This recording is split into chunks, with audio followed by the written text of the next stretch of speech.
Airbus A320 সিরিজে যান্ত্রিক সমস্যা, গোটা দেশে বিমান বিভ্রাটের আশঙ্কা। এয়ার ইন্ডিয়া ও ইন্ডিগোর বিমানের উপর সবচেয়ে বেশি প্রভাব। আরো বিস্তারিত জানতে কথা বলবো আমাদের প্রতিনিধি ব্রতদীপ ভট্টাচার্য আমাদের সঙ্গে রয়েছেন। ব্রতদীপ, কেন এই বিমান বিভ্রাট, কতদিন এই সমস্যা চলবে, ঠিক কি জানতে পারছো?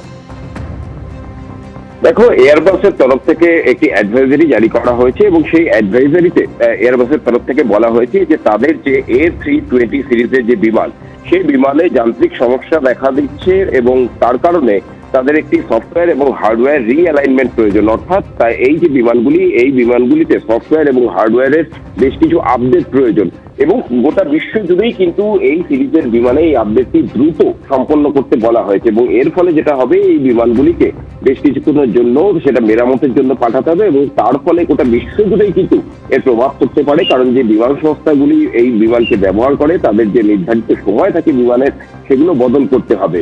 এর সব থেকে বেশি প্রভাব আমাদের দেশে কিন্তু কলকাতাতেই দেখা যাচ্ছে, কারণ কলকাতা থেকে যে বিমানগুলি চলাচল করে তার মধ্যে থেকে বেশি বিমান ইন্ডিগো এবং ইন্ডিগোর অধিকাংশ বিমানই কিন্তু এই A320 সিরিজের। কিন্তু কি কারণে এই অ্যাডভাইজারি, সেই বিষয়টা তোমাকে আমি জানিয়ে রাখি। এই গত মাসের অর্থাৎ অক্টোবরের 30 তারিখ মেক্সিকো থেকে নিউ জার্সি যাচ্ছিল জেট ব্লু এয়ারলাইন্সের একটি বিমান এবং সেটিও এই A320 সিরিজের ছিল। আচমকাই মাঝ আকাশে সেই বিমানটি হঠাৎ করে নিচের দিকে আসতে শুরু করে এবং বেশ কয়েকজন যাত্রী তাতে আহত হয়েছেন, যদিও করানো হয়েছে এবং তারপরেই কিন্তু এয়ারবাস কর্তৃপক্ষ লড়ে চলে বসছে। তুমি জানো যে কিছুদিন আগে সাম্প্রতিককালে এয়ার ইন্ডিয়ার 787 যে ড্রিম লাইনার বিমান, সেটা সেই ভয়ঙ্কর সেই ক্র্যাশের ঘটনা এবং তারপর থেকেই কিন্তু সমস্ত বিমান সংস্থায় সতর্ক ছিল এবং নিউ জার্সি যাওয়ার পথে এই বিমানটিতে এই বিভ্রাট দেখা দেওয়ার ফলে কিন্তু গোটা বিশ্ব জুড়ে এই অ্যাডভাইজারি জারি করা হয়েছে।